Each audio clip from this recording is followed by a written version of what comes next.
যে বাড়িতে কয়েকদিন পর বিয়ের সানাই বাজার কথা ছিল সেখানে এখন শুধুই প্রিয়জন হারানোর গগনবিদারী চিৎকার। আনন্দের কোলাহল আর প্রস্তুতির ব্যস্ততা নিমেষেই রূপ নিয়েছে বিষাদে। ওমানে 4 প্রবাসী ভাইয়ের আকস্মিক মৃত্যুতে চট্টগ্রামের রাঙ্গুনিয়া উপজেলার লালানগর ইউনিয়নে নেমে এসেছে শোকের ছায়া। এসির বিষক্রিয়ায় মৃত্যুর কথা প্রাথমিকভাবে মনে হলেও স্বজনরা বলছেন এটি রহস্যজনক মৃত্যু। ঘটনার প্রকৃত তদন্তের দাবি জানান তারা।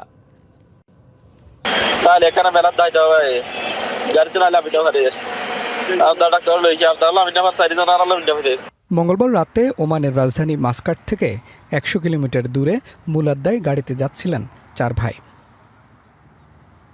এরপর এক স্বজনের কাছে তাদের পাঠানো হোয়াটসঅ্যাপে অডিও বার্তা এটি, যেখানে হাসপাতালের সামনে মৃত্যুর সাথে পাঞ্জা লড়ার অসহায়ত্বের গল্প উঠে আসে।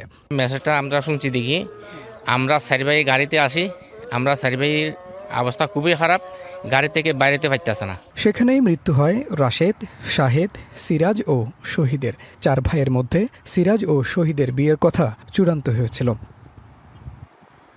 সেই বিয়ের কেনাকাটা করতেই তারা একসঙ্গে গাড়িতে করে বের হয়েছিলেন। খুব শীঘ্রই 2 ভাইয়ের দেশে ফেরার কথা ছিল, কিন্তু নিয়তির নিষ্ঠুর পরিহাসে বিয়ের কেনাকাটা করতে যাওয়াই ছিল জীবনের শেষ যাত্রা। কফিনবন্দি হয়ে দেশে ফিরতে হচ্ছে 4 ভাইকে।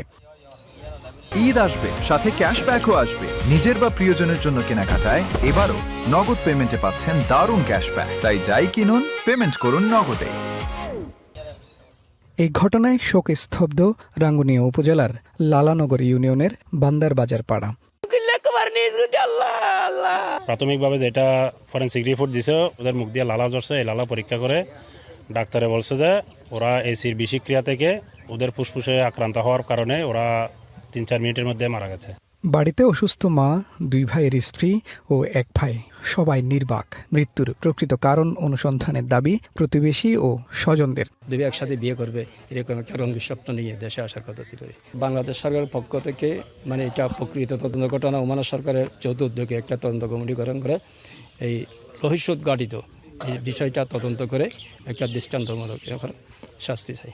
কেনাকাটার আগে একটি হোটেলে রাতের খাবার সারেন 4 ভাই। ওই খাবারের বিষক্রিয়ায় মৃত্যুর গুঞ্জন উঠেছে। এটা কোনো স্বাভাবিক মৃত্যু হতে পারে না। এরা নাকি কোথাও দাওয়াত খাইছিল, হয়তোবা খাবারের সাথে বিষাক্ত কিছু ছিল। ওরা 5 ভাই, 5 ভাইয়ের মধ্যে 4 ভাই একসাথে মারা গেছে। আসলে এটা কোনো মেনে নেওয়ার মতো না। তবে মৃত্যুর প্রকৃত কারণ জানতে তদন্ত চালিয়ে যাচ্ছে ওমানের পুলিশ। তদন্ত করতেছে, সিআইডি তদন্ত করতেছে, সিআইডি পুলিশ তদন্ত করার পরে আসল ঘটনার রহস্য বাইরে চলে আসবে ইনশাআল্লাহ। আমরা প্রবাসীরা ওইটা আশা করতেছি। ময়নাতদন্ত শেষে মরদেহ দেশে পাঠানোর প্রক্রিয়া সম্পন্ন করা হবে বলে জানিয়েছে বাংলাদেশ দূতাবাস। Mujibul Haque, DBC news, Chittagong.